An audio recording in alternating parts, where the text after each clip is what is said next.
नमस्कार साथियों। जैसा कि विदित है, हम सभी शिक्षक जानते हैं कि अभी जो कल यूट्यूब सेशन हुआ, कल यानी कि 21 सितंबर को, और उसमें आदेशित साफ-साफ कर दिया गया है कि डीबीटी आपको 2 या 3 दिन के अंदर हर हाल में, जहाँ पर छात्र संख्या ज़्यादा है वहाँ मैक्सिमम 3 दिन लग सकते हैं, नहीं तो 2 दिन के अंदर हर हाल में आपको कंप्लीट करके देनी है। तो जो यूट्यूब सेशन हुआ उसमें जो महत्वपूर्ण बातें रहीं उनको हम लोग इस वीडियो में देखने वाले हैं, तो वीडियो को आप पूरा देखिएगा। महत्वपूर्ण जो भी बातें रही हैं उन बिंदुओं को पॉइंट वाइज नोट किया गया है, उसे आप देखिएगा, समझिएगा, उसके बाद ही डीबीटी भरिएगा। यदि आपको ये इन्फॉर्मेशन या सूचना मिल गई सही से आप समझ पाए तो आपको डीबीटी भरने में कोई समस्या नहीं हो सकती है।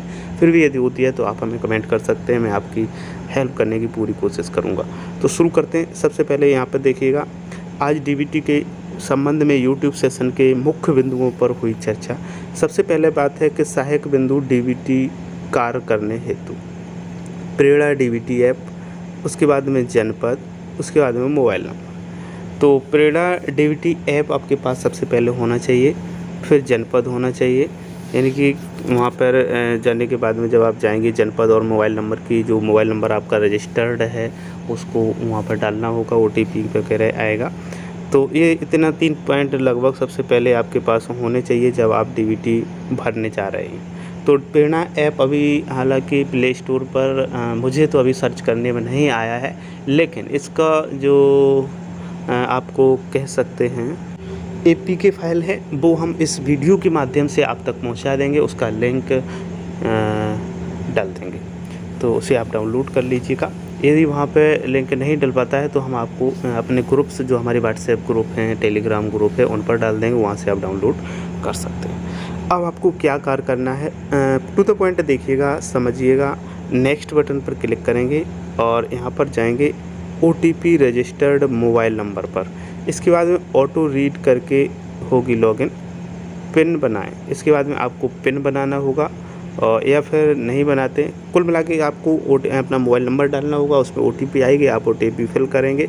जब ओटीपी फिल कर देंगे तो आपको पिन बनाना होगा, सीधी सी बात ये है। उसके बाद में आए नीचे, अगर रजिस्टर नहीं है तो बीईओ या पूर्व अध्यापक से अपना नंबर रजिस्टर कराएं। यदि आपका उस ऐप में मोबाइल नंबर अभी तक रजिस्टर नहीं है, क्योंकि कई शिक्षक हमारे ऐसे हैं जिनका ट्रांसफ़र हो गया है, तो एक विद्यालय से दूसरे विद्यालय में पहुंच गए हैं, तो ऐसे जो हमारे अध्यापक हैं उनको जिस विद्यालय में पहले थे वहां से डिलीट करवाना होगा और नए विद्यालय में ऐड कराना होगा। तो नए विद्यालय में किस प्रकार से ऐड करवा सकते हैं, नए विद्यालय में ऐड कराने का सबसे बेस्ट जो तरीका रहेगा वो ये रहेगा कि उस विद्यालय में जिसमें आप पहुँचे हैं वहाँ या तो आप ऐड करवाना है आपका नंबर, चाहे आप पहुँचे हों चाहे पहले से हो, लेकिन आपका मोबाइल नंबर रजिस्टर्ड नहीं है तो वहाँ पर जो शिक्षक हैं उनसे लॉगिन करवाइएगा और उनके द्वारा ऐड करवा लीजिएगा, या फिर बीईओ के पास जाइएगा। इसके बाद में आप क्या करेंगे, यहाँ पर लॉगिन करेंगे, और लॉगिन करने में क्या होगा कि थोड़ा टाइम कंज्यूम होगा, ज़्यादा होगा। इस स्तर पर 2 ऑप्शन मिलेंगे आपको, बस यहाँ पर बहुत महत्वपूर्ण चीज़ है जिसे ध्यान रखना है। और इसके बाद में टीचर इन्फॉर्मेशन प्रदर्शित होगी, रिमूव और ऐड टीचर का ऑप्शन आएगा यहाँ पर, रिमूव और ऐड, यानी कि जो टीचर हमने पहले बताया आपको ट्रांसफ़र होकर चले गए दूसरे विद्यालय, उनको आप रिमूव कर सकते हैं यहाँ से, और जो टीचर आपके यहाँ नए हैं या उनका रजिस्ट्रेशन नहीं हुआ है तो उन्हें आप ऐड ऑप्शन पर जा कर के क्लिक कर सकते हैं। कॉल सेंटर के माध्यम से नए स्कूल में बाद में ऐड कर दिए जाएंगे। ऐड अध्यापक का ऑप्शन भी है, इसमें आपको नाम, पदनाम, मोबाइल नंबर, जब आप नया टीचर को ऐड कर रहे होंगे तो ये चीज़ों की आवश्यकता होगी। EHRMS कोड, इससे नए अध्यापक को आप जोड़ सकते हैं। कॉल सेंटर से नए अध्यापक का भी लिया जाएगा कन्फर्मेशन, और कन्फर्मेशन का मतलब है कॉल सेंटर से कॉल आएगा तो आप कन्फर्म कर दीजिएगा जो भी पूछा बताया जाए, और अध्यापक डेटा सही होने के बाद ही नेक्स्ट पर जाएं। जब अध्यापक डेटा का जो आपने डेटा भरा हुआ है एकदम सही होना चाहिए, उसमें कोई मिस्टेक नहीं होना चाहिए, आप नेक्स्ट बटन दबाएं। शिक्षा मित्र अनुदेशक भी जोड़े जाएंगे, कोई भी इस ऐप से अलग नहीं रहेगा, सभी को जोड़ना है। उसके बाद छात्रों की लिस्ट आने लगेगी, जैसे ही आपके बच्चे टीचर्स सभी जुड़ जाएंगे उसके बाद उसमें छात्र की लिस्ट आ जाएगी, और ये छात्र की लिस्ट को ही वेरीफाई हमें करना होगा। तो सभी को वेरीफाई या ड्रॉप आउट टिक करना होगा, या तो वेरीफाई पर क्लिक करना है या ड्रॉप आउट टिक करना है, 2 ऑप्शन यहाँ पर होंगे। तो 21-22 में नामांकित कुल बच्चों का डेटा और आपके इसके बाद सभी क्लासेस जो अध्यापक के अनुसार सेलेक्ट करके अलॉटमेंट कर दें इससे उनको सिर्फ अपनी कक्षा के बच्चे ही दिखेंगे। तो जिस भी अध्यापक कोई भी अध्यापक है उसके लिए आप जो भी कक्षा अलॉटमेंट करेंगे, तो जब वो शिक्षक अपना जो प्रेरणा डीबीटी ऐप है, प्रेरणा आधार डीबीटी है, उसे खोलेगा तो उसको वही कक्षा केवल शो होगा, वही कक्षा दिखाई देगा। जब वही कक्षा दिखाई देगा तो उसी कक्षा का उस अध्यापक को, व्यक्तिगत अध्यापक को कार्य करना होगा। उससे साफ साफ ये बात कह दें। तो ये इससे क्या होगा कि समय कम लगेगा और सभी अध्यापक काम भी कर लेंगे और साथ ही साथ सभी की हेल्प भी हो जाएगी, वो काम भी जल्दी हो जाएगा। तो सभी को थोड़ा थोड़ा करने दें। इसके बाद में नेक्स्ट पर जाएंगे और क्लासेस के अनुसार खुल जाएगी स्क्रीन आपकी। जैसे क्लास के अनुसार एक स्क्रीन खुल जाएगी जो हमने आपको बताया। नए बच्चों का भी बाद में नया एडमिशन भरा जा सकता है। माता पिता के विवरण, ग्राम, पोस्ट, पिन कोड सभी भरा जाएगा और राशन कार्ड में कोई नहीं का ऑप्शन भी ऐड है, तो इसको भी यदि आवश्यकता पड़े तो आप भर सकते हैं। तो यहाँ पर जो महत्वपूर्ण चीज़ है वो ये है कि जो ग्राम है, पोस्ट है, पिन कोड है, ज़िला है, ये सभी चेंजेबल हैं। ऐसा भी हो सकता है कि दूसरे ज़िला का बच्चा आपके यहाँ पढ़ रहा हो तो उसको आप उसी के ज़िला में यानी कि उसी के एड्रेस पर ही भरें। साफ साफ ये आदेशित किया गया है। अब देखते हैं राशन कार्ड में कोई नहीं का ऑप्शन भी ऐड है। राशन कार्ड जो होता है उसमें कोई नहीं का भी ऑप्शन ऐड है, तो जैसा भी आवश्यकता पड़े उसे आप करिएगा। इसके बाद में कोई अगर गलती है तो एडिट करने के लिए नो पर क्लिक करें। डेट ऑफ बर्थ है, एसआर नंबर है, जेंडर है, नाम है, क्लास है, सही कर सकते हैं। सहमति पत्र पर क्लिक करें। सहमति पत्र भी आपको अपने बच्चों के गार्जियन से भरवाना होगा। माता पिता जीवित होने की स्थिति में माता पिता का ही आधार प्रयोग करना है। अन्य दशा में दादा दादी, नाना नानी, मतलब जो भी वैलिड अध्यापक है और अभिभावक है उसका उल्लेख आप कर सकते हैं।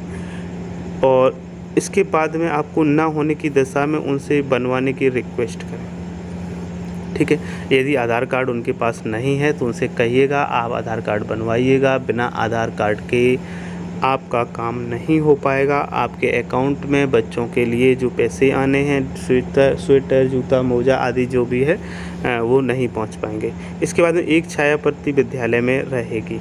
किस चीज़ की छाया प्रति विद्यालय में रहेगी?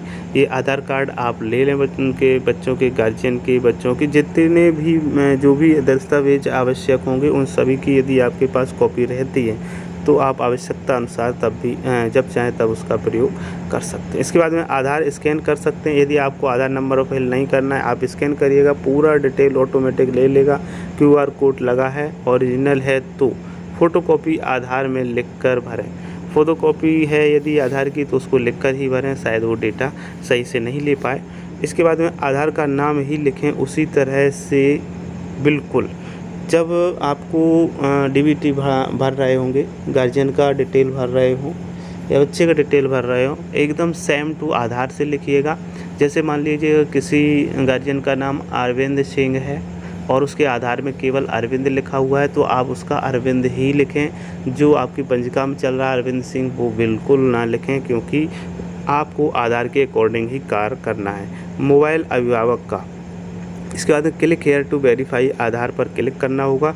जब आप इसे क्लिक करेंगे तो इंटरनेट कनेक्शन आवश्यक है और सफलतापूर्वक प्रमाणित ही लिख के आएगा। इस आधार से लिंक सक्रिय खाता, बैंक खाता, IFSC कोड आदि इसके बाद ये बच्चा प्रमाणित करें में आ जाएगा। तो वहाँ पर एक लिस्ट मिल जाएगी। वहाँ पर लिस्ट जो बन के आएगी वहाँ पे एक तरफ प्रमाणित होगा, एक तरफ पेंडिंग जो भी आएगा। तो प्रमाणित में ये बच्चा पहुँच जाएगा जब इसका पूरा डिटेल हो जाएगा तब। यहाँ से प्रमाणित करते ही BU के पास पहुँच जाएगा। अप्रमाणित या बिना आधार के खातों की रिपोर्ट वापस आ जाएगी। जो आधार प्रमाणित नहीं हुए हैं या अप्रमाणित हैं उनके खातों की रिपोर्ट वापस आ जाएगी। और फिर नीचे नोट लिखा है कि सभी अध्यापक, शिक्षा मित्र, अनुदेशक जो भी हैं उनको कार्य करना है, अपनी आवंटित क्लास का कार्य करना है, क्योंकि बाद में कुछ भी गलती होने पे उसकी जिम्मेदारी संबंधित क्लास टीचर की ही होगी। इसलिए जो भी क्लास अलॉट किया जाए उसके प्रति आप सजग रहें, अच्छे से कार्य करें, बढ़िया से कार्य करें, जिससे कि आपकी जिम्मेवारी रहेगी तो आप काम भी उसी जिम्मेवारी के हिसाब से ही निभाएं। तो ये तो थी जो भी डिटेल हमने आपको पूरे जो YouTube सेशन का था निष्कर्ष बताया है। और जल्द ही ये जैसे ही डीबीटी अच्छे से कार्य करता है मैं आपको लाइव वीडियो भी करके पूरा दिखाऊंगा। तो उम्मीद करता हूँ ये इन्फॉर्मेशन आपको समझ आ गई होगी जो कि हमने आपको बताई है। फिर भी इसको एक लाइन में यानी कि एक और शॉर्ट तरीके से इसको समझ लेते हैं।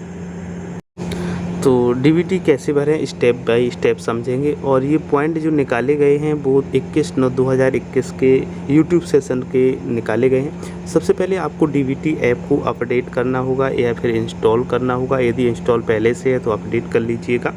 और इसके बाद में आपको क्या है, जनपद चुनें एवं रजिस्टर मोबाइल नंबर एंटर करें, प्राप्त ओटीपी को भरें एवं नया पिन जनरेट करें। इसके बाद में मोबाइल नंबर और पिन के साथ आपको लॉगिन करना होगा, और साथ ही साथ फिर नेक्स्ट पर चलेंगे और नेक्स्ट में ओपन होने पर डीबीटी आइकन पर क्लिक करना होगा जहाँ भी डीबीटी लिखा है। उसके बाद में आवश्यकता अनुसार टीचर को ऐड या रिमूव करें, नेक्स्ट पर क्लिक करें।